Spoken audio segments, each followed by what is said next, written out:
कितनी विशाल इसकी शाखाएं होंगी, ये अनुमान उस समय पर किसी ने नहीं लगाया था। लेकिन परम पूज्य स्वामी जी महाराज इस बूंद को सागर बनने का संकेत चंद प्रेमियों को बराबर देते रहते थे। धीरे धीरे ये अभियान बढ़ता चला गया और सन 70 का दशक आते आते यह एक क्रांति के रूप में परिवर्तित हो गया। ऐसी क्रांति जो शुद्ध रूप से आध्यात्मिक वैचारिक क्रांति थी, जिसमें हिंसा और हत्या का कोई स्थान नहीं था, लेकिन निश्चय ही आ जाओ यह मानव मस्तिष्क को अंदर जाओ, सब लोग बैठ जाओ, इधर बैठ जाओ। बड़े बड़े लोग अरे रसीद इसको जो छोड़ो, भौतिकता की अंधी दौड़ में भटक रहे थे, बैठो जल्दी। जिनके दिलो दिमाग में आध्यात्मवाद एक खोखला विषय बन चुका था, जिन्होंने धर्म से मुख मोड़ लिया था, पीछे जाओ, पीछे। ऐसे भूले भटके मानव समाज के मन मस्तिष्क में सन 70 का दशक आते आते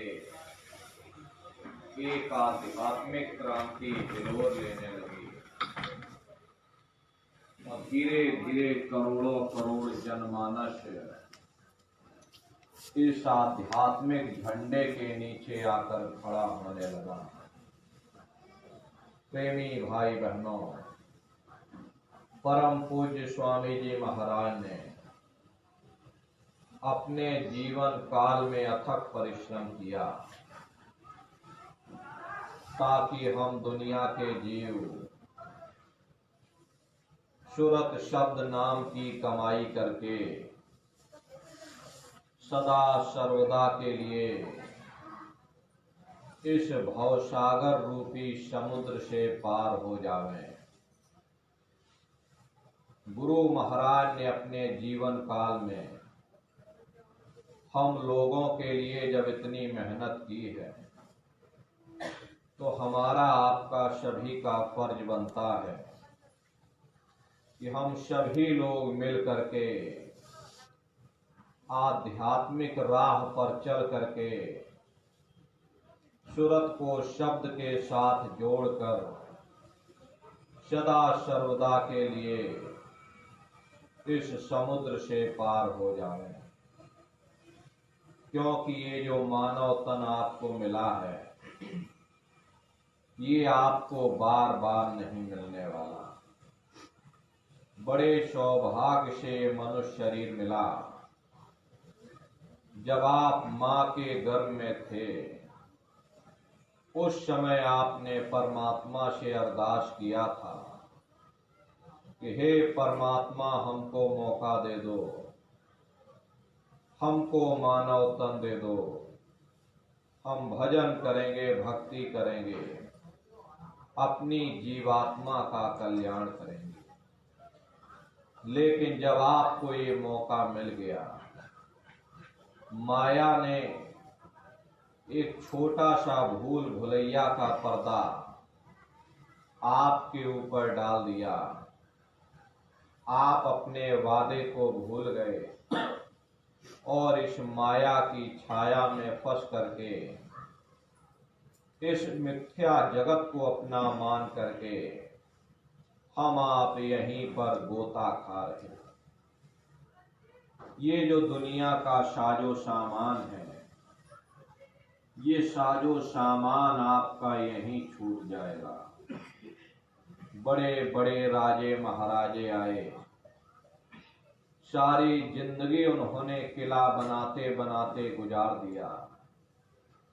आज उनके किलों को जाकर देखिएगा, आज खंडहर बने पड़े हुए। विश्व विजेता सिकंदर भी सारी दुनिया पर राज करने का ख्वाब देखता था, वो भी मुट्ठी खोल करके चला गया। कोई क्या साथ लेकर जाएगा? जो चीज हमारे आपके साथ में जाने वाली है वो केवल परमात्मा की भक्ति है। और ये मानव तन हम लोगों को इसी उद्देश्य के लिए मिला है ताकि हम जीते जी उस प्रभु को प्राप्त कर सकें जिसने यह कायनात। प्रेमी भाई बहनों, बड़े सौभाग्य से नरदेही हम लोगों को प्राप्त हुई है। इसलिए हमको आगे का विचार करना चाहिए कि भाई मृत्यु पर्यंत हम कहाँ जाएंगे, हमारे बाल बच्चे कहाँ जाएंगे, हमारे रिश्ते नातेदार कहाँ जाएंगे, हमारे कुटुंब परिवार वाले कहाँ जाएंगे और इनकी उस समय पर क्या हालत होगी।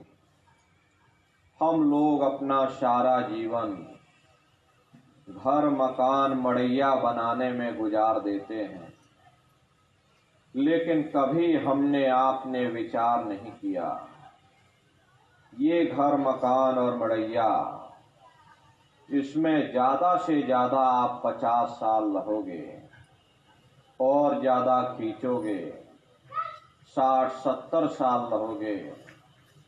श्वासों की पूंजी जब समाप्त हो जाएगी तो इस मकान को छोड़ करके जाना पड़ेगा। और जहां आप जाओगे वहां आपने कोई मकान बनाया कि नहीं बनाया, कोई छप्पर आपने छाया कि नहीं छाया, इस पर हम लोग कभी विचार नहीं करते।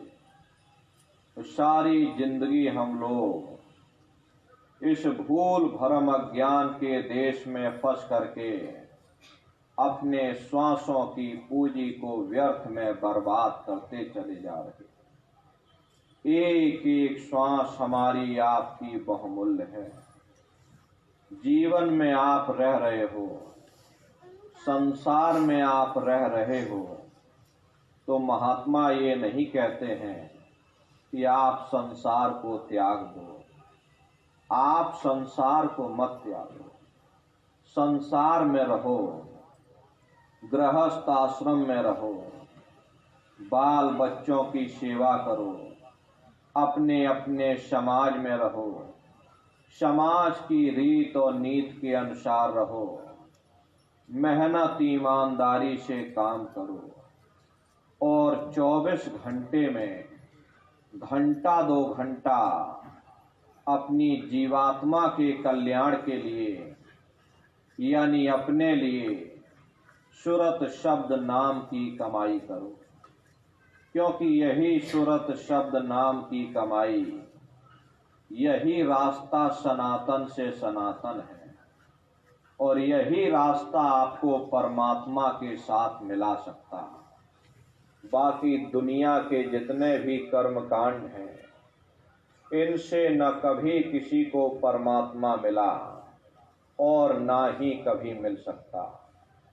परमात्मा जब भी मिलेगा तुम्हारे वजूद के अंदर जाकर सूरत को शब्द के साथ जब आप जोड़ दोगे तब उस मालिक का आपको दर्शन दीदार होगा। तो कैसे सूरत शब्द नाम की कमाई करोगे?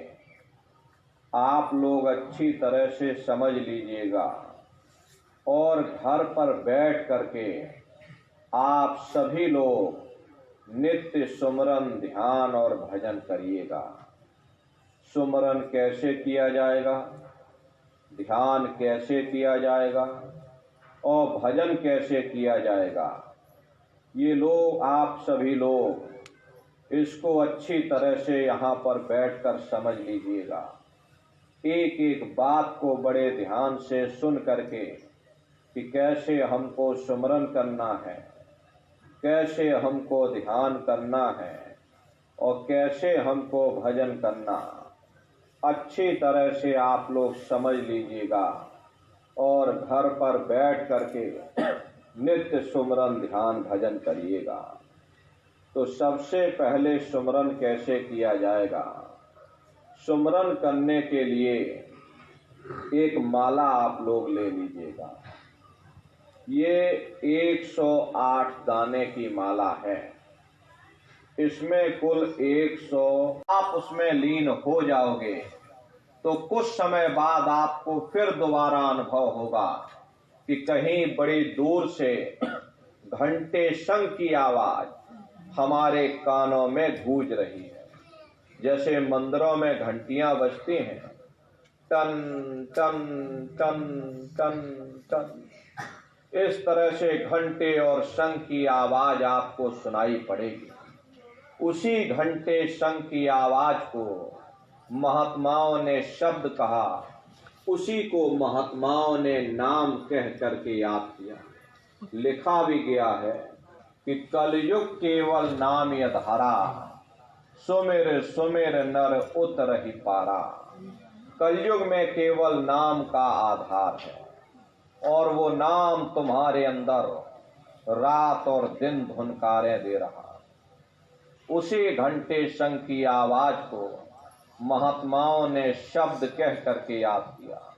लिखा गया है कि पोथे पढ़ पढ़ जग मुआ, पंडित भया न कोय, और 2.5 अक्षर प्रेम का पढ़े सो पंडित होए। 2.5 अक्षर दुनिया वाले समझ, 2.5 अक्षर का मतलब प्रेम नहीं है। प्रेम में तो मात्रा है। महात्माओं ने उसका वखान शब्द से कहा, शा आदा बा और दा।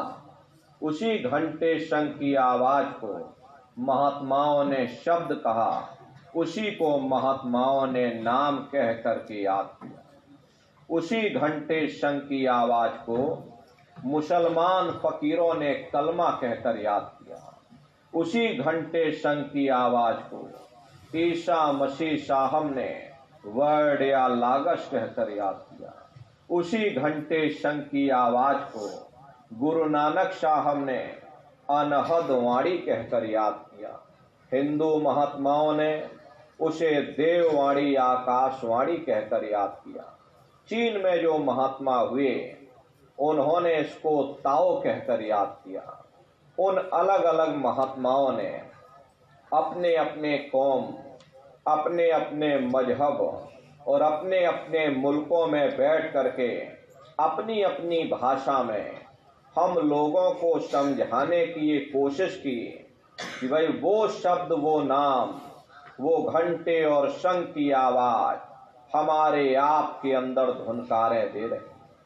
वो आवाज आपको सुनाई पड़ेगी, लेकिन शुरुआती समय में ऐसा मालूम आपको होगा कि वो आवाज कहीं दूर बज रही, बड़ी महीन और बारीक आवाज होगी, लेकिन सुनाई हरेक को पड़ेगी। जब घंटे शंख की आवाज आपको सुनाई पड़ने लग जाए तब आप सीटी की आवाज को छोड़ देना और घंटे शंख की आवाज को पकड़ लेना, क्योंकि सीटी की आवाज सिर्फ एक माध्यम है, हमें असली आवाज तक पहुंचा देगी। इस आवाज का केवल इतना ही काम है कि वो आवाज हमको असली आवाज तक पहुंचा देगी।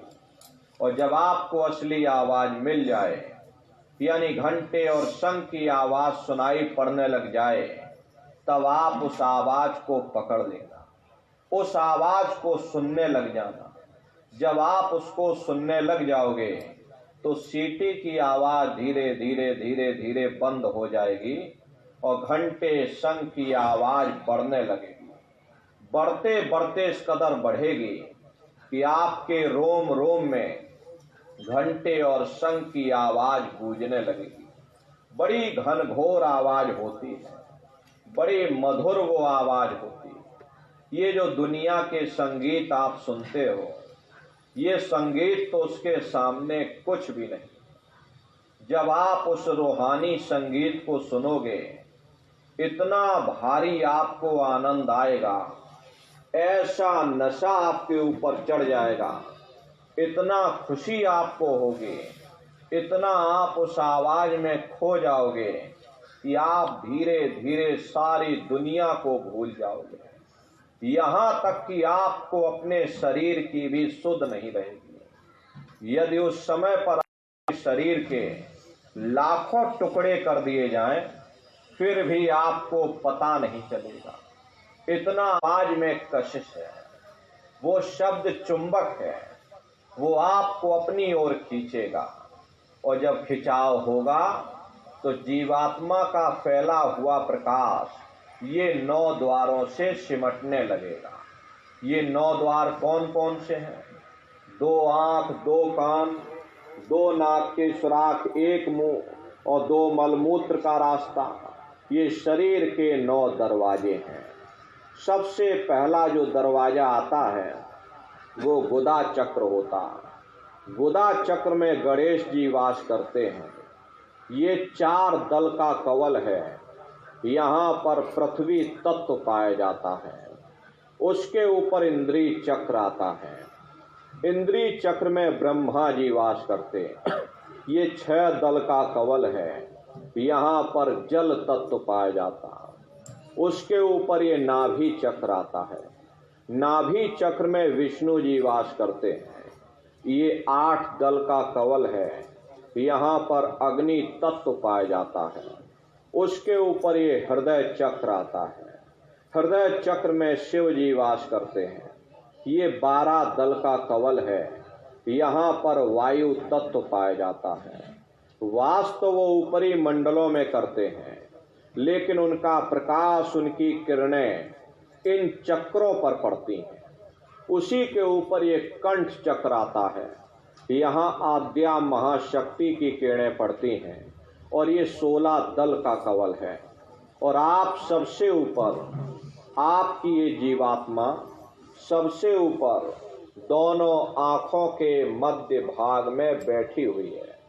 यहीं पर बैठ करके ये जीवात्मा अपने प्रकाश को इन चक्रों में फैलाती है, जिससे आपका ये शरीर चलता है। आपके हाथ चलते, आपके पैर चलते, आपकी उंगलियां चलती हैं। जब आप उस शब्द को सुनोगे, उस नाम को सुनोगे, घंटे शंख की आवाज को सुनोगे, उस आवाज में कशिश है। वो शब्द चुंबक है। वो आपको अपनी ओर खींचेगा, और जब खिंचाव होगा तो जीवात्मा का फैला हुआ प्रकाश ये 9 द्वारों से सिमटने लगेगा, और 9 द्वारों से सिमट करके जीवात्मा का प्रकाश 10वें द्वार पर एकाग्र हो जाएगा। और जैसे ही जीवात्मा का प्रकाश यहाँ पर एकाग्र हुआ, तुरंत वो शब्द जीवात्मा को खींच करके इस शरीर से बाहर कर देगी। फिर आप स्वयं देखिएगा कि हमारा शरीर ये पड़ा और हम ये खड़े। आप शरीर नहीं हो, आप एक जीवात्मा हो। ये शरीर तो सिर्फ एक माटी का पुतला है। ये 5 तत्वों का बना हुआ पुतला है। ये शरीर जीवात्मा के रहने का एक मकान है, एक पिंजड़ा है। शरीर से जीवात्मा अलग हो जाए, ये शरीर आपका मुर्दा हो जाता, मिट्टी हो जाता, इसे जला करके राख कर दिया जाता। तो इस शरीर के अंदर कोई चैतन्य चीज है तो वह केवल जीवात्मा है। ज्ञान कब होगा? जब आप अपने शरीर से अलग हो जाओगे, तब आपको सच्चा ज्ञान होगा कि नहीं, हम एक आत्मा हैं, ये शरीर मेरा एक पिंजड़ा है। और जब पिंजड़े से जीवात्मा आजाद हो जाएगी तो उसी शब्द को पकड़ करके, उसी घंटे शंख की आवाज को पकड़ करके फिर यही जीवात्मा ब्रह्मांडों की चढ़ाई करेगी। बड़ी भारी इसकी रफ्तार होती है। पलक झपकते यह जीवात्मा खरबों योजन ऊपर चली जाती है। ये सूरज, चांद, सितारों को पार करने के बाद सबसे पहले जो आपको लोक मिलेगा उसे महात्माओं ने शिव लोक कहा। वो शिवलोक तमोगुणी स्थान है। वहां के मालिक शिव जी हैं और वो पार्वती जी के साथ उस लोक में विराजमान है। चैतन्य धार जो ऊपर से नीचे की तरफ आ रही है, जिसे महात्माओं ने गंगा कहा, वह अपना केंद्र बिंदु शिवलोक को बनाती है। इसीलिए शिव जी की जटा में ये गंगा दर्शाई जाती हैं। इस लोक में असंख्य जीवात्माएं रहती हैं और ये सभी जीवात्माएं शिव स्वरूप में मौजूद होती हैं।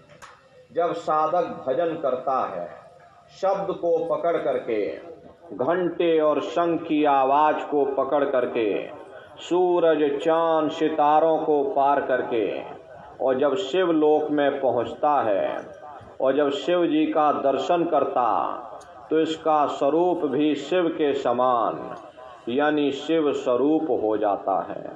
जो शक्तियां शिव जी को प्राप्त होती हैं, वही शक्तियां साधक को भी प्राप्त हो जाती हैं। इतनी शक्तियां साधक को समय पर प्राप्त हो जाती हैं, यदि साधक उस समय पर एक दहाड़ मार दे तो पूरा ब्रह्मांड कांपने लगेगा। लेकिन गुरु उस समय पर उसके साथ रहते हैं, इसीलिए साधक अपनी शक्तियों का दुरुपयोग नहीं कर पाता। शिव जी का दर्शन करने के बाद फिर ये जीवात्मा घंटे शंख की आवाज को पकड़ करके फिर ऊपर की ओर चढ़ेगी, तो उसी के ऊपर आपको ब्रह्मा जी का लोक मिल जाएगा।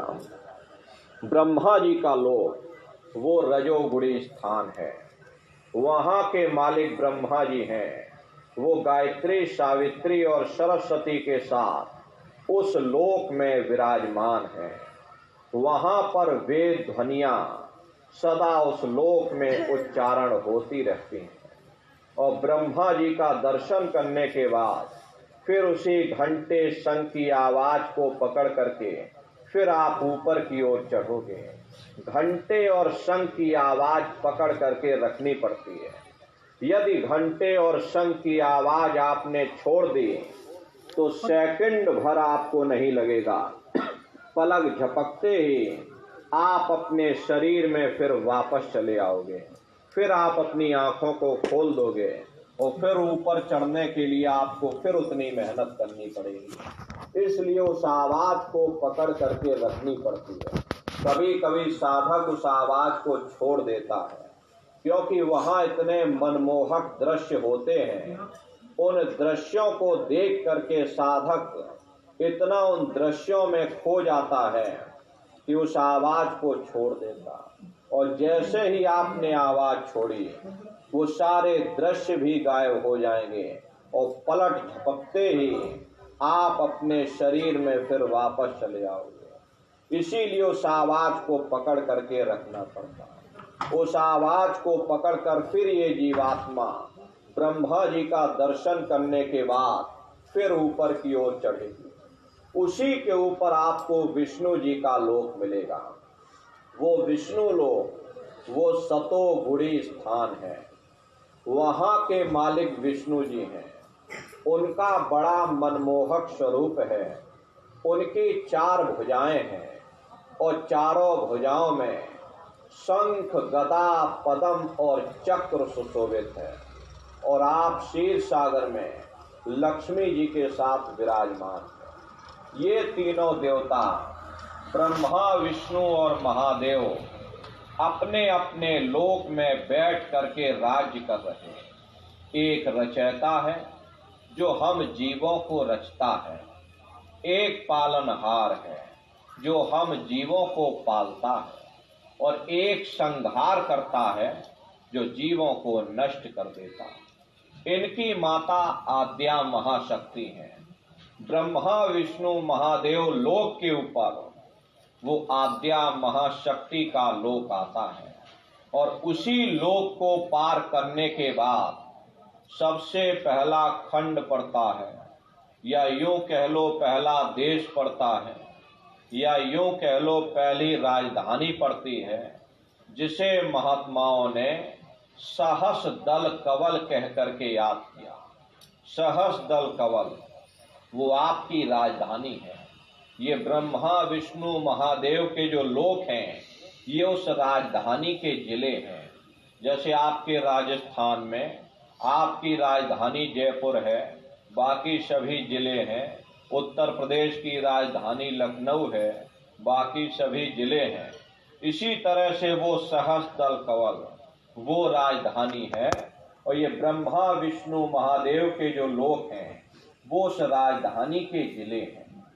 तो सहस्त्रदल कवल के उस राजधानी के जो मालिक हैं वो निरंजन भगवान हैं। ये ब्रह्मा विष्णु महादेव ये निरंजन भगवान के ही पुत्र हैं, और ये आद्या महाशक्ति ये निरंजन भगवान की अर्धांगिनी है। और निरंजन भगवान स्वयं तीनों लोकों के मालिक हैं।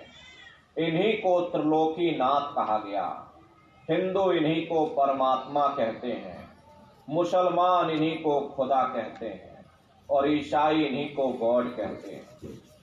घंटे और शंख की आवाज जो हर इंसान के अंदर धुनकारें दे रही, वो आवाज इन्हीं के मुखार बिंद से हो रही।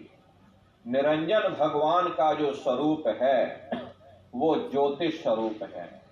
हजार बाती की अखंड ज्योति वहां पर बराबर जल रही है। हम आप यहाँ पर ज्योत जलाते हैं।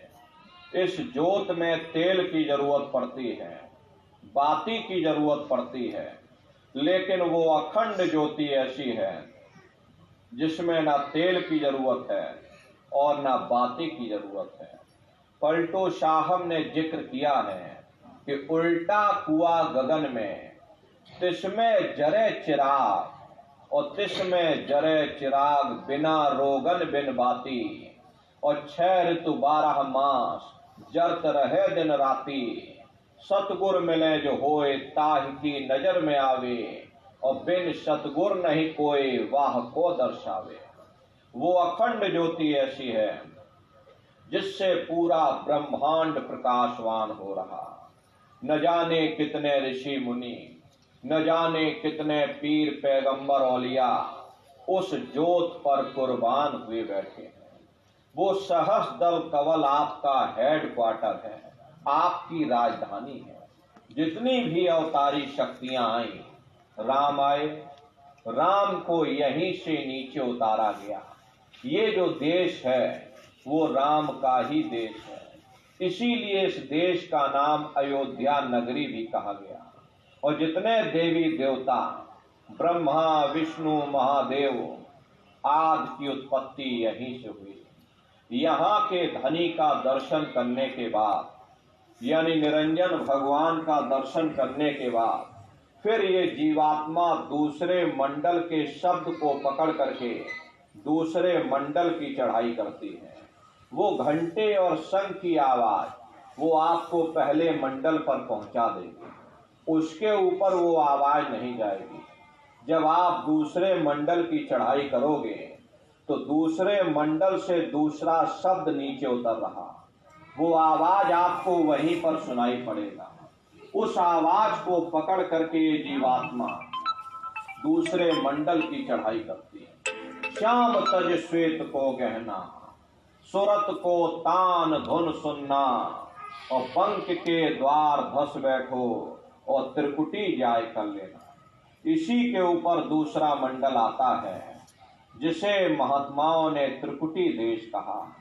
वहां के जो धनी हैं, जो मालिक हैं, वो ब्रह्म है। वहीं से मन माया की उत्पत्ति हुई है। वहीं से 3 गुण, रजोगुण तमोगुण सतोगुण, तीनों गुणों की उत्पत्ति वहीं से हुई। और ये जो आपके वेद हैं, वेदों की भी उत्पत्ति उसी स्थान से हुई है। महात्मा कहते हैं, वह त्रिकुटी महल में विद्या सारा, घन हर गरजे बजे नगारा, और लाल वरन सूरज उजियारा। वहां पर 2 धुनें, बादलों की गर्जन और मृदंग, 2 धुनें उस लोक में बराबर गूंजती रहती है। जैसे पहले स्थान पर घंटे और शंख की आवाज गूंजती है, ऐसे दूसरे स्थान पर यानी ब्रह्म देश में बादलों की गर्जन और मृदंग दो धुनें उस लोक में गूंजती रहती और वहां ओम का जाप बराबर होता रहता है। ब्रह्म का जो स्वरूप है वो सुबह के लाल सूर्य के समान है। ये सूरज कुछ नहीं है। ऐसे लाखों लाख सूर्य इकट्ठे करोगे तो वहां का एक सूर्य बनेगा। ब्रह्म का जो स्वरूप है सुबह के लाल सूर्य के समान है, इसीलिए वहां का पूरा ब्रह्मांड ही लाल है। जहां तक आपकी निगाह जाएगी ब्रह्म देश में चारों तरफ आपको लाल ही लाल नजर आएगा। मीराबाई जब साधना करके वहां पहुंची तभी मीराबाई ने लिख दिया कि लाली मेरे लाल की जिस देखूं उत लाल, और लाली देखन में गई मैं भी हो गई लाल। वो पूरा ब्रह्मांड ही लाल है। जितने साधक वहां पहुंच जाते हैं उन सभी को योगेश्वर कहा जाता है। जैसे व्यास जी हुए, वशिष्ठ जी हुए, वाल्मीकि जी हुए, इन सब की पहुंच वहीं तक सीमित थी। इसीलिए कहा गया कि वाल्मीकि भय ब्रह्म समाना। जब इनकी जीवात्मा वहां पहुंची, जब इन्होंने ब्रह्म का दर्शन किया तो इनका स्वरूप भी ब्रह्म के समान यानी ब्रह्म स्वरूप हो गया। तो जितने साधक वहां पहुंच जाते हैं उन सभी को योगेश्वर कहा जाता है। योगेश्वर भगवान श्री कृष्ण इसी देश में वास करते हैं। ये जो ब्रह्म देश है ये श्री कृष्ण भगवान का ही देश है। वहां के धनी का दर्शन करने के बाद फिर ये जीवात्मा तीसरे मंडल के शब्द को पकड़ करके तीसरे मंडल की चढ़ाई करती है। आगे पहुंची सुन झंकार, ररंकार धुन सुनी पुकार, आगे श्वेत सुन्न है भाई और मान सरोवर पैठ नहाई। इसी के ऊपर तीसरा मंडल आता है जिसे महात्माओं ने सुन्न देश कहा। उसी को रारंग देश कहा जाता है, उसी को अक्षर और नेति कहा जाता है।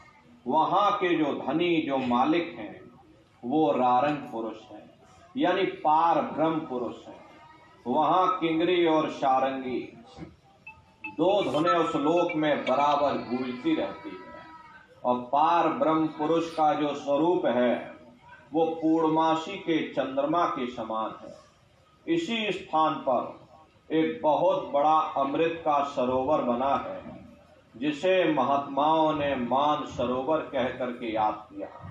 वो मान सरोवर कितना लंबा, कितना चौड़ा है और कितनी उसकी गहराई है, आज तक उसकी कोई था नहीं लगा पाया।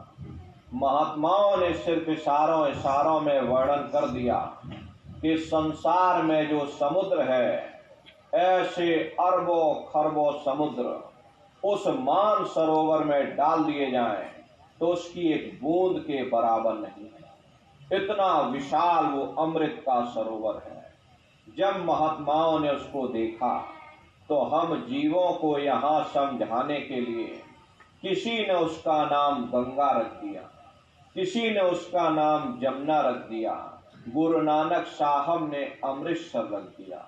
जब ये जीवात्मा उस अमृत के सरोवर में जा करके स्नान करती है तो जन्म जन्मांतरों के मैले पाप कर्म साफ हो जाते हैं।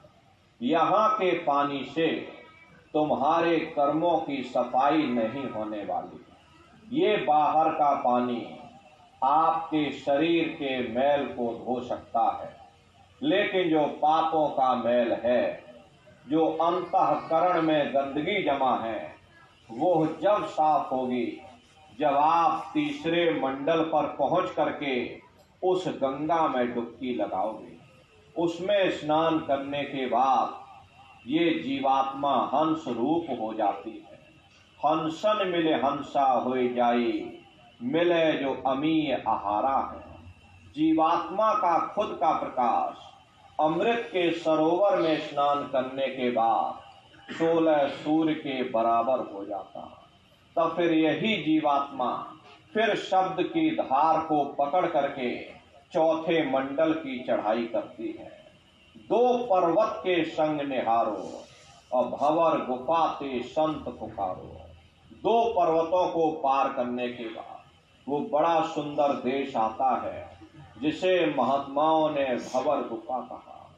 वहां के जो धनी जो मालिक हैं वो सोहंग पुरुष हैं। वहां बंशी यानी मुरली की मधुर ध्वनियां उस लोक में बराबर गूंजती रहती है। और सोहंग पुरुष का जो स्वरूप है बुद्ध प्रेमी भाई बहनों, दोपहर के सूर्य के समान महाप्रकाशवान स्वरूप है। स्वरूप में अंतर है। पहले स्थान पर निरंजन भगवान का जो स्वरूप है वो ज्योतिष स्वरूप है। दूसरे स्थान पर ब्रह्म का जो स्वरूप है वो सुबह के लाल सूर्य के समान है। तीसरे स्थान पर पार ब्रह्म का जो स्वरूप है वो पूर्णमासी के चंद्रमा के समान है। चौथे स्थान पर सोहंग पुरुष का जो स्वरूप है वो दोपहर के सूर्य के समान महाप्रकाशवान स्वरूप है। वहां मलियागिरी की तरह सुगंधित हवाएं चलती हैं। इतनी भारी उस लोक में खुशबू है, वहां की खुशबू का एक कतरा, बालू के कण के बराबर एक कतरा यदि संसार में डाल दिया जाए तो इस संसार में इतनी खुशबू फैल जाएगी कि आप बर्दाश्त नहीं कर पाओगे। वहां पर हवाएं चलती हैं, बड़े विशाल विशाल वहां झूले लगे हैं जिस पर ये जीवात्माएं झूला झूलती हैं तो खरबों योजन आगे चली जाती हैं और फिर खरबों योजन पीछे चली जाती हैं। इतने बड़े और विशाल वहां झूले लगे और वहां के धनी का दर्शन करने के बाद ताके परे धाम सतनामा, बीन बजे सतलोक ठिकाना। सोहंग देश के ऊपर वो पांचवा देश आता है जिसे महात्माओं ने सचखंड देश कहा। वो सचखंड देश अजर अमर अविनाशी सदा एक रस रहने वाला देश है। वहां न काल है न कर्म है, न दुख है न संताप है, न पुण्य है न पाप है। जो जीवात्माएं वहां पहुंच जाती हैं हमेशा के लिए जन्म मरण के बंधनों से आजाद हो जाती हैं। वहां के जो धनी जो मालिक हैं वो सत्पुरुष भगवान हैं जिनके रोम रोम में खरबों खरब सूरज चांद सितारे प्रकाशवान हैं। इसीलिए कहा गया कि खरबों सूरज चांद सितारे रोम रोम में करे उजारे और सत्पुरुष करतार तुमको लाखों प्रणाम। वो सत्पुरुष भगवान है, वो हमारे आपके मालिक हैं। हमको आपको वहीं से नीचे उतारा गया और फिर शब्द को पकड़ करके मंजिल दर मंजिल हम लोगों को अपने घर यानी सचखंड में वापस पहुंचना है। शब्द शब्द पौड़ी पर चढ़कर और पहुंचो सचखंड सतनाम। शब्द की सीढ़ी हर मंजिल पर लगा रखी। आपने भजन किया, घंटे शंख की आवाज को पकड़ा तो आप पहले स्थान पर पहुंच जाओगे। वहीं से दूसरे मंडल का शब्द आपको सुनाई पड़ेगा, उसको पकड़ करके आप दूसरे स्थान पर पहुंच जाओगे। वहीं से तीसरे मंडल का शब्द आपको सुनाई पड़ेगा। ऐसे शब्द दर शब्द मंजिल दर मंजिल ये जीवात्मा अपने घर यानी सचखंड में वापस पहुंच जाती है। तो ये भजन करने का तरीका शब्द कब पकड़ में आएगा? जब आप भजन करोगे। और भजन कैसे किया जाएगा एक बार फिर से आप लोग समझ लो। ये आंख और कान को बंद करिएगा, ऊंचा ध्यान दे करके गौर से सुनिएगा। सीटी जैसी आवाज आपको सुनाई पड़ेगी। मन को रोक करके उस आवाज को सुनने की कोशिश करिएगा। ये मन आपका भागने ना पाए। मन ऐसे समय पर जरूर भागेगा। आप कितना भी अपने आप को अंधेरी कोठरी में क्यों ना बंद कर लो, आपका शरीर वहां बना रहेगा लेकिन आपका मन सारी दुनिया में भ्रमण करेगा। कभी बाल बच्चों के बारे में सोचोगे, कभी दुकान दफ्तर खेती बाड़ी के बारे में, ये मन आपका भागता रहेगा। जिन्होंने मार मन डाला उन्हीं को सूरमा कहना, और बड़ा बैरी ये मनघट में किसी का जीत ना सकना। अगर दुनिया में कोई हमारा दुश्मन है तो वह केवल मन है। ये मन रूपी रावण कब मरेगा? जब आप 9 द्वारों पर फतेह हासिल करके 10वें द्वार पर चढ़ जाओगे, तब सही मायने में विजयदशमी मनाई जाएगी। ये बाहर का रावण नहीं है। प्रेमी भाई बहनों, ये सब अंतर का भेद था, लेकिन धीरे धीरे महात्माओं के अभाव के कारण दुनिया वाले बाहर मुखी होते चले गए। तो महात्माओं ने कहा ये मन रूपी रावण कब मरेगा? जब आप 9 द्वारों पर फतेह हासिल करके और 10वें द्वार पर चढ़ जाओगे, तब सही मायने में विजयदशमी मनाई जाएगी। ये मन रूपी रावण मारा जाएगा, तब सही मायने में दशहरा मनाई जाएगी। तब फिर ये जीवात्मा, इसी को महात्माओं ने सुरत कहा, इसी को महात्माओं ने रूह कहा, और इसी को महात्माओं ने राम कह करके याद किया। लिखा गया आपकी धर्म पुस्तकों में, एक राम दशरथ का बेटा, एक राम घट घट में लेटा, एक राम का शकल पसारा, और एक राम है सबसे न्यारा। एक राम तो वो है जो अयोध्या के वासी हैं, और एक राम घट घट में लेटे हैं। हमारी आपकी ये जीवात्मा, ये हर एक के अंदर बैठी हुई एक वो राम है, और एक राम का शकल पसारा निरंजन भगवान, पहले स्थान के मालिक निरंजन भगवान, एक वो राम है जिनका ये पूरा संसार है।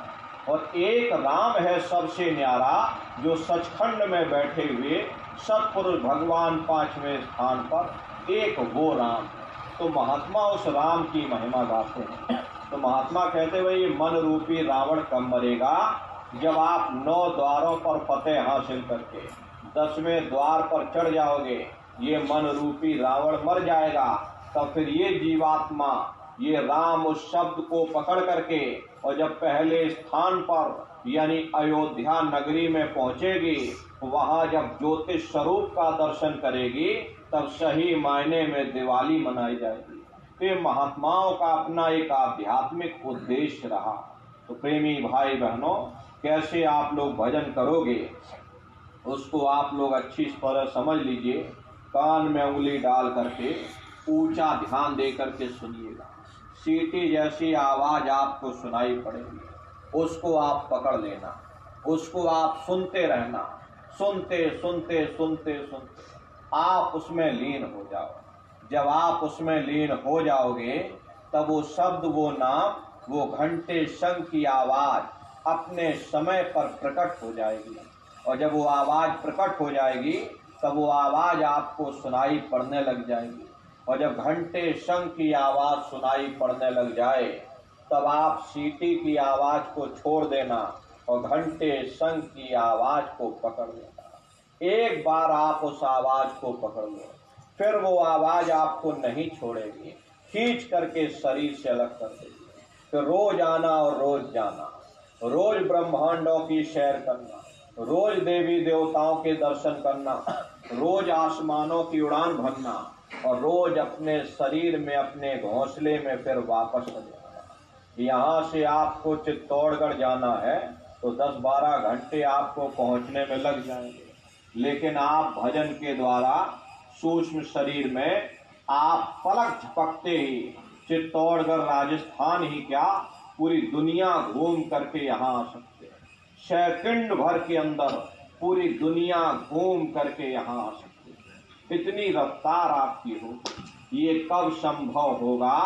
जब आप भजन करोगे। भजन का मतलब है भजो, अपने घर वापस चलो। ये भजन करने का तरीका, पहला सुमरन, दूसरा ध्यान, और तीसरा है भजन। सुमरन आपका 15 मिनट में पूरा हो जाएगा। उसके बाद ध्यान और भजन में आप ज्यादा से ज्यादा समय दीजिएगा, क्योंकि एक तरह का अभ्यास है। दृष्टि को एकाग्र करना ये एक तरह का अभ्यास है।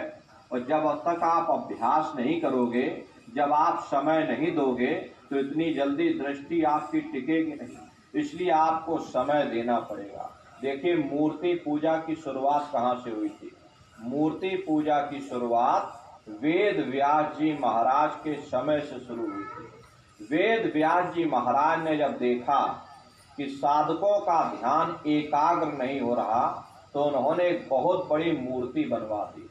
उस मूर्ति की बड़ी बड़ी 2 आंखें बनवाई और साधकों से कहा फंसते चले गए। इसी तरह लोग मंदिरों में जाकर घंटा शंख बजाते हैं, लेकिन महात्माओं ने कहा कि भाई इस हरि मंदिर के अंदर बैठ करके उस घंटे शंख की आवाज को सुनो। वो घंटा और शंख इस हरि मंदिर के अंदर दिन रात बज रहा, उस आवाज को पकड़ने की कोशिश करो, अपने अंदर जा करके उस मालिक की खोज करो। एक तरह का अभ्यास है। ध्यान और भजन में आप जितना समय ज्यादा दोगे, उतनी जल्दी आपकी दृष्टि एकाग्र होगी और उतनी जल्दी ये कानों के पर्दों की सफाई होगी, उतनी जल्दी आपको वो शब्द सुनाई पड़ने लग जाएगा। तो इसमें आप लोग समय दीजिएगा। सुमरन ध्यान भजन नित्य नियम से आप लोग करिएगा। इसी उद्देश्य के लिए आपको ये मानव तन मिला। मानव तन पाने का कोई दूसरा और उद्देश्य नहीं है। अरे पेट तो अपना हर कोई भर लेता है, लेकिन प्रेमी भाई बहनों, इस मनुष्य शरीर में आप आए हो, इस हरि मंदिर में आकर के कुछ अपना धन कमा लो, अपनी जीवात्मा के कल्याण के लिए थोड़ा विचार कर लो, वरना ये श्वासों की पूंजी दिन रात निकलती चली जा रही और श्वासों की पूंजी समाप्त हो जाएगी। ये शरीर रूपी किला ढहा दिया जाएगा। उस समय बड़ा भारी कष्ट आपको होगा। मौत के समय में बड़ी भारी पीड़ा होती है। सहजोबाई ने लिखा है कि सहजो मौत आइया, अंगे अंग दिया तोड़, और हिया जरे छाती फटे, उठे पीर घन घोर। गुरु महाराज सत्संग में कहते थे, जैसे 1 लाख बिच्छू एक साथ हमारी जिस्म पर डंक मारे, उससे भी लाखों करोड़ों गुना ज्यादा मौत के समय दर्द होता है। जब मृत्यु आती है तो किस तरह से प्राण निकलते हैं, प्राणों के निकलने की क्या प्रक्रिया होती है, उसे भी आप लोग समझे रहिए। देखिए, संसार में जैसे प्रलय आती है तो महाप्रलय के समय सबसे पहले पृथ्वी ढह जाती है। ये पृथ्वी पानी में घुल करके पानी बन जाती है। मानव सृष्टि की प्रलय एक बड़ी कयामत है और शरीर की प्रलय एक छोटी कयामत है। तो जैसे ही मौत आएगी, सबसे पहले गुदा चक्र टूटेगा। गुदा चक्र में पृथ्वी का वास होता है। गुदा चक्र टूट करके ऊपर इंद्रिय चक्र में समा जाएगा। इंद्रिय चक्र में जल का वास होता, यानी जल ने पृथ्वी को घोल दिया। फिर जब इंद्रिय चक्र टूटेगा तो यहाँ नाभि चक्र में समा जाएगा। नाभि चक्र में अग्नि का वास होता है, यानी फिर अग्नि ने जल को सुखा दिया। ये नीचे से सिमटाव होता है। और जब नाभि चक्र टूटेगा तो हृदय चक्र में समा जाएगा। हृदय चक्र में वायु का वास होता, यानी वायु ने अग्नि को अपने में समाहित कर लिया और इस तरह से वायु आकाश में उड़ गई।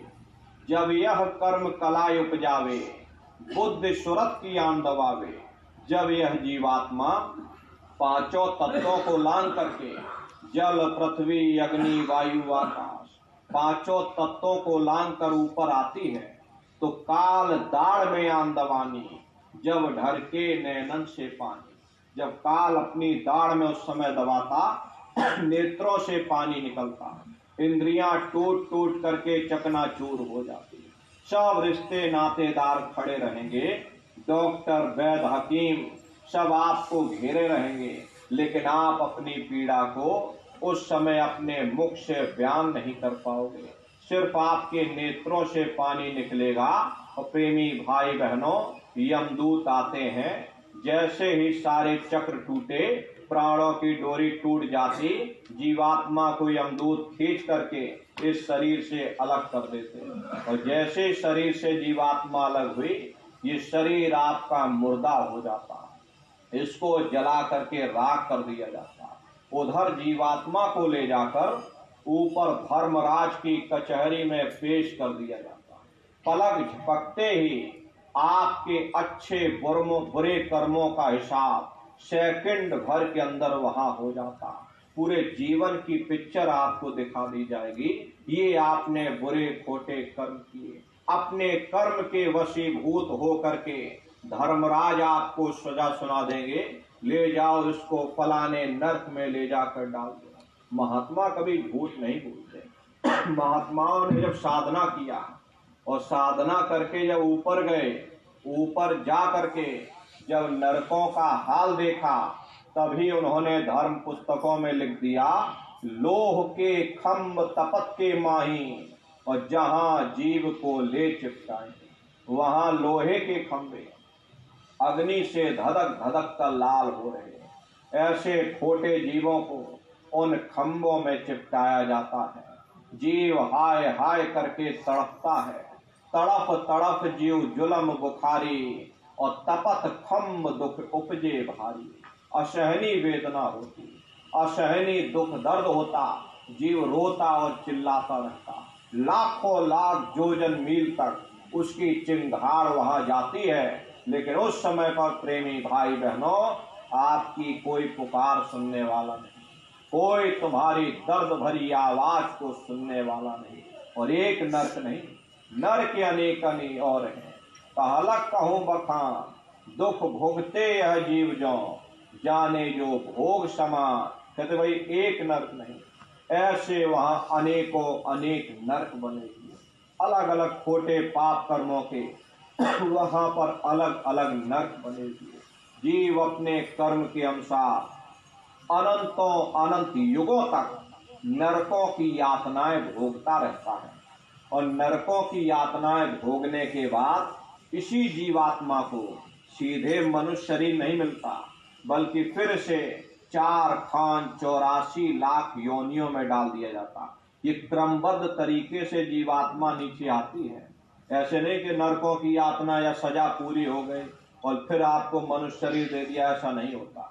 जैसे बच्चा पहले कक्षा 1 पास करेगा, फिर कक्षा 2 में जाएगा, ऐसे ही प्रेमी भाई बहनों, करोड़ों करोड़ युगों तक नरकों की यातनाएं भोगने के बाद फिर इसी जीवात्मा को 4 खान 84 लाख योनियों में डाल दिया जाएगा।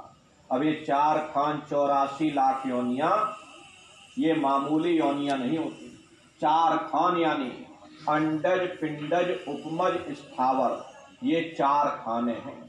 पहली श्रेणी पेड़ पौधों की होती है, जिनके अंदर पानी का तत्व मौजूद होता है। कभी ये भी मनुष्य हुआ करते थे, लेकिन आज अपने कर्मों का भोग पा रहे हैं। दूसरी श्रेणी कीड़े मकोड़ों की होती है, जिनके अंदर पृथ्वी और अग्नि का तत्व मौजूद होता है। और तीसरी श्रेणी पंछियों की होती है, और चौथी चौपाए जानवरों की होती है। तो ये 4 खान हैं, और 5वीं फिर स्वयं इंसान की आती है। ये 4 खान, इनकी 84 लाख योनियां हैं। अब आप पेड़ पौधों को ही देखिए तो नीम का पेड़ अलग है, आम का पेड़ अलग है, पीपल का पेड़ अलग है। ऐसे ही अलग अलग प्रजातियों के कीड़े मकोड़े, अलग अलग प्रजातियों के पशु पंछी, कुल मिलाकर के 84 लाख योनियां हैं। इस संसार में इतने जीव भरे हुए, यदि सुई की एक नोक आप नीचे धरातल पर रख दोगे, उस नोक के नीचे आकर 20 जीव दब करके मर जाएंगे।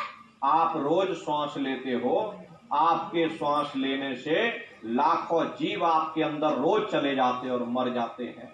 इतने जीव इस संसार में भरे हुए 84 लाख योनियां हैं। कई जन्म भय कीट पतंगा, कई जन्म भय मीन कुरंगा, कई जन्म पंखी सर्प होइयो, कई जन्म है वर वृक्ष जोइयो, मिल जगदेश मिलन की वरिया, और चिरंकार यह देश सजलिया। करोड़ों करोड़ युगों से हम आप कभी कीड़े पतंगों की योनि में भटका खा रहे, कभी पेड़ पौधों की योनि में, और कभी पशु और पंछियों की योनि में भटकते हैं। 84 लाख योनियों की सबसे आखिरी जो योनि होती है, वो गाय और बैल की योनि होती है। गाय स्त्री का रूप लेती है, बैल पुरुष का रूप लेते। ये 84 लाख योनियों की सबसे आखिरी योनि होती है। उसके बाद में तब जाकर के हमको दोबारा ये मनुष्य शरीर प्राप्त होगा। इसीलिए कहा गया कि बड़े भाग्य मानुष तन पाया, बड़े सौभाग्य से मानव तन मिला। बड़े से बड़े देवता भी इस मानव तन को पाने के लिए तरसते हैं, क्योंकि इन 84 लाख योनियों से, इन नरकों से निकलने का केवल एक ही रास्ता है। वो रास्ता केवल मनुष्य शरीर के द्वारा गया है, क्योंकि इसी मनुष्य मंदिर में बैठ करके तो आगाह करना है कि भाई अभी समय है, आप लोग चेत जाओ, सचेत हो जाओ, मेहनत ईमानदारी से काम करो, शाकाहारी रहो और जिस्मानी मंदिर में बैठ करके भगवान का भजन, खुदा की सच्ची इबादत करो। तो ये आप लोगों को गुरु महाराज का संदेश जन जन तक पहुंचाना होगा। ये आप सभी प्रेमी भाई बहनों की जिम्मेदारी है। इसके लिए आप लोग एक एक गांव को गोद लीजिए। अगर आप सभी प्रेमी भाई बहन इतने संख्या में सत्संगी हैं आपके जिलों में कि आप लोग एक एक गांव गोद ले लेंगे तो गांव कम पड़ जाएंगे। तो आप लोग एक एक गांव को गोद लीजिए और गांव को गोद ले करके गुरु महाराज की पुस्तकों को घर घर पहुंचाइए। मान लो एक गांव में 500 घर हैं, 500 पुस्तकों को ले करके और घर घर आपने पहुंचा दिया। गुरु महाराज का संदेश घर घर आप सुना दोगे। घर घर में गुरु महाराज की वचन वाणियाँ पहुँच जाएंगी। उन वचनों को पढ़ करके, उनको समझ करके न जाने किसके भाव बदल जाए, कौन परमार्थ के रास्ते पर चलने लग जाए, कौन भजन ध्यान सुमरन करने लग जाए, तो उसका पुण्य फल आपको भी प्राप्त होगा। तो गुरु महाराज की संगत को, इस संगठन को आगे बढ़ाने का काम आप सभी प्रेमी भाई बहनों को करना है। इसके लिए आप सभी लोग एक एक गांव को गोद ले लीजिएगा और एक एक गांव में आप लोग बराबर समय दीजिए, बराबर वहां आते जाते रहिए। और जैसे बच्चे को गोद लिया जाता है तो पूरी जिम्मेदारी आपकी बनती है, जब तक बच्चा अपने पैरों से चलने न लग जाए, अपने पैरों से दौड़ने भागने न लग जाए, तब तक आपकी पूरी जिम्मेदारी बनती है। ऐसे ही आप जब गांव को गोद लोगे, गांव गांव से घर घर में आप सत्संगियों को बनाइए, उनको गुरु महाराज का वचन वाणियों को सुनाइए, उनको प्रेरित करिए भजन ध्यान सुमरन के लिए, उनको प्रेरित करिए परमार्थ के लिए, उनको प्रेरित करिए दरबार के लिए। जब आप बराबर लगे रहोगे, जब उसमें गुरु महाराज की वचन वाणियों को सुनाते रहोगे, एक न एक समय आएगा उनके भी भाव में परिवर्तन होगा और वो भी इस परमार्थी राह पर चल सकेंगे। तो इसके लिए आप लोग एक अभियान बराबर चलाइएगा। गांव गांव आप लोग संगठन को खड़ा कीजिए ताकि आपकी संगत मजबूत हो सके। और जैसे हमारी माताएं बहनें हैं, पुरुष हैं, नौजवान बच्चे हैं, तो ये माताएं बहनें, माताओं बहनों की टोलियां बना, क्योंकि गांव की एक मर्यादा होती है, एक सीमा होती है। माताएं बहनें पुरुषों को नहीं समझा सकती या पुरुष माताओं बहनों को नहीं समझा सकते, लेकिन माताएं बहनें हमारी संगठित होकर के निकल जाएंगी, गुरु महाराज के पुस्तकों को वितरित कर देंगी, गुरु महाराज के संदेशों को सुना देंगी, तो इसका बड़ा प्रभाव पड़ेगा। ऐसे ये नौजवान बच्चे हैं, अगर नौजवान बच्चों से कहा जाए कि तुम कान में उंगली डालकर भजन करो, इन बच्चों का मन नहीं लगेगा। लेकिन नौजवान बच्चे हैं, जितने भी सत्संगी प्रेमी भाई बहन हैं, इन सब के बच्चों को एक जगह संगठित करिए और संगठित करके गुरु महाराज के उद्देश्यों के बारे में उनको समझाइए।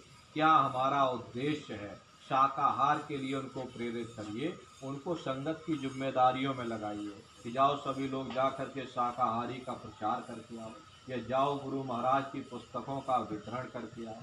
जब ये नौजवान बच्चे शाकाहारी के प्रचार प्रसार में जा करके शाकाहारी का प्रचार करेंगे, तो एक तो समाज पर भी इसका बहुत बड़ा प्रभाव पड़ेगा। समाज भी कहेगा देखिए छोटे छोटे बच्चे हमको बताने आ रहे कि शराब मत पियो, शराब पीना बुरी बात है, मांस मछली खाना बुरी बात है, तो एक प्रभाव समाज के अंदर पड़ेगा। लेकिन ये जो धीरे धीरे ये बच्चे जब बोलेंगे, बताएंगे और लोगों को समझाएंगे, तो कहीं ना कहीं इनके अंदर भी संस्कार जगेंगे और कहीं ना कहीं उनके अंदर एक प्रेरणा पैदा होगी, वो भी अपने आप को सुधारेंगे और वो भी धीरे धीरे धीरे धीरे भजन ध्यान सुमरन में लग जाएंगे। तो आप लोगों का परम कर्तव्य एक और बनता है कि अपने अपने बच्चों के अंदर अच्छे संस्कार डालें। और संस्कार कब पड़ेंगे? जब आप अपने बच्चों को दरबार में लेके आओ। संस्कार कोई बीए एमए की डिग्री करने से नहीं पड़ते। अगर बीए एमए की डिग्री करने से बच्चों के अंदर संस्कार पड़ जाते तो आज हिंदुस्तान में इतनी घटनाएं घटित ना हो रही होती। संस्कार पढ़ेंगे महात्माओं के वचनों से, संस्कार पढ़ेंगे सत्संग के माध्यम से। इन बच्चों के अंदर अच्छे संस्कार डालना ये माँ बाप का प्रथम कर्तव्य है। इसलिए अपने अपने बच्चों को आप लोग बराबर समझाते बुझाते रहो, उनको सुमरन ध्यान भजन में लगाए रखो, उनको संगत की सेवाओं में लगाए रखो। जब बच्चे धीरे धीरे इन कामों में लगे रहेंगे तो मथुरा दरबार के साथ जुड़े रहेंगे, इनके अंदर संस्कार पड़े रहेंगे। आपका जब समय पूरा हो जाएगा ये बच्चे फिर संसार में नहीं भटकेंगे। क्योंकि बहुत से प्रेमियों को हमने देखा है पूरा जीवन अपना समर्पित कर देते हैं लेकिन अपने बच्चों के अंदर संस्कार नहीं डाल पाते। परिणाम स्वरूप क्या होता है, इनके चले जाने के बाद बच्चे संसार में भटकते रह जाते हैं। इसलिए आप लोगों की जिम्मेदारी और कर्तव्य है कि अपने अपने बच्चों को अपने जीते जी मथुरा दरबार के साथ जोड़ करके जाएं। तो आप लोग इस अभियान को चलाइएगा। नौजवान लोग हैं तो नौजवानों का संगठन बनाइए, उनको संगत की सेवाओं के साथ जोड़िए। माताएं बहनें माताओं बहनों का संगठन, पुरुष लोग पुरुषों का संगठन बना करके गुरु महाराज के संदेशों को आप लोग जन जन तक पहुंचा दिए। ये बहुत जरूरी काम है। आज के समय में गुरु महाराज की वचन वाणियों को जन जन और घर घर तक पहुंचाना ये समय की आवश्यकता है। इसलिए आप सभी लोग इस काम को बराबर करिएगा ताकि संगत का और संगठन का विकास हो सके और ये संगठन और आगे बढ़ सके। देखिए गुरु महाराज की दया कृपा से बहुत से जिलों में एक अभियान शुरू हो चुका है। आप लोग भी यहाँ से जाने के बाद में इस अभियान में तेजी लाइएगा और भजन ध्यान सुमरन आप लोग बराबर करते रहना, इसको कभी छोड़िएगा नहीं। मन लगे चाहे ना लगे, गुरु महाराज कहते थे कि बच्चा मन लगे चाहे ना लगे लेकिन घाट पर बैठ करके हाजिरी बराबर देते रहना। वो दया का घाट है और दया के घाट पर बैठ करके आप हाजिरी दोगे, वो मालिक आप पर दया करेंगे। ऐसा नहीं दया नहीं करेंगे। अरे आप पर दया की तो आपको मनुष्य शरीर मिला, आप पर दया की नाम की अमोलक दौलत मिल गई और आप पर दया होगी तो आपको अंतर का भेद और प्रेमी भाई बहनों अंतर में मालिक का दर्शन भी होगा। लेकिन आप लोग इंतजार करिए सब्र और संतोष के साथ घाट पर बैठ करके विरह और तड़प के साथ। मीराबाई ने लिखा है कि हंस हंस कंठ न पाइया और जिन पाइया तिन रोए। जिन्होंने भी उस मालिक को पाया रो रो करके पाया, किसी ने हंसकर नहीं पाया। यही दशा हमारी आपकी भी होनी चाहिए। जब भी घाट पर बैठो दो आंसू अपने मालिक के लिए गिराओ। किसी को दिखाने की जरूरत नहीं है, वो मालिक सब कुछ देख रहा कि कौन बच्चा मेरे लिए रो रहा, कौन बच्चा मेरे लिए तड़प रहा। जब सच्ची आत्म तड़प पैदा हो जाएगी तो वह मालिक बर्दाश्त नहीं कर पाएगा। लेकिन जब तक ये बनावटी तड़प है, जब तक दिखावा रहेगा तब तक वो कुछ नहीं करेगा, ऊपर बैठ करके सिर्फ देखता रहेगा कि ठीक है बच्चा माया के मसाले में खेल रहा, इसे स्वाद मिल जाता ये हंसने लगता, नहीं मिलता ये रोने लगता, इसे मेरे दर्शन की कोई चाह नहीं, इसे तो दुनिया के साजो सामान की चाह है। तो ऊपर बैठ करके सब कुछ देखता रहता। लेकिन जब साधक दीनहीन बन जाता है, मालिक के दरबार में फरियाद करने लगता, दो आंसू घाट पर बैठ करके गिराओगे, वो मालिक दयाल है। तुम दीन बन जाओ, वह दयाल तुम पर दया कर देगा। एक छोटी सी चींटी राजा के महल में जा सकती है लेकिन हाथी नहीं जा सकता। ऐसे आप छोटा बन जाओ। ये परमार्थी राह में जितने छोटे से छोटा बन करके रहोगे उतना ही आपके लिए अच्छा रहेगा, उतना ही आपके लिए फायदेमंद रहेगा। इसलिए दीनहीन जानो अपने को, निपट नीच मानो अपने को। अब ये अहंकार करो क्या किससे, मौत धार दम दम में बरसे। माया तजे तो क्या भया, हम मान तजा नहीं जाए। मान बड़े मुनिवर गले और मान सबन को खाए। लेने को सतनाम है, देने को अंदान और तरने को है दीनता, डूबन को अभिमान। जब दीनता आएगी तो गुरु से प्रेम होगा। संसारी मोहब्बत को हम आप मोह कहते हैं, लेकिन परमार्थी मोहब्बत को प्रेम कहा जाता। और संत मत में प्रेम की ही महिमा है। जब साधक को अपने गुरु से प्रेम होता है तो जैसे एक चिंगारी घास के ढेर को जला करके राख कर देती, ऐसे गुरु साधक के अच्छे बुरे विकारों को जला करके साफ कर देते। इसलिए प्रेमी भाई बहनों, दीनहीन बन करके दरबार में आते जाते रहो और घाट पर बैठकर हाजिरी देते रहना। मन भागे तो फिर खींच कर लाओ, फिर भागे फिर खींच कर लाओ। मन न माने गुरु महाराज की वचन वाणियों को पढ़ो। गुरु महाराज के वचन वाणियों को आप पढ़ोगे, मन आपका ठहरने लगेगा। दो आंसू अपने मालिक के लिए गिरा लोगे, मन आपका रुकने लगेगा। दुनिया से मोहब्बत किए हो ना, अभी दुनिया से मोहब्बत है, इसीलिए ये मन दुनिया की तरफ भाग रहा। लेकिन जब मालिक से प्रेम हो जाएगा तो ये मन मालिक की तरफ जाने लगेगा। प्रेमी भाई बहनों, ये मन सुख की खोज में भटकता है। जैसे सूखी हड्डी, कुत्ता जो होता है वो सूखी हड्डी को चबाता है और जब उसके मुख से खून निकलता है तो वो यही सोचता है कि शायद ये खून इस हड्डी में से निकल रहा है। ठीक उसी प्रकार से हमारा ये मन दुनिया में सुख ढूंढने की कोशिश कर रहा है, लेकिन यहाँ न कभी किसी को सुख मिला और न ही कभी मिल सकता। सुख मिलेगा परमात्मा की भक्ति में।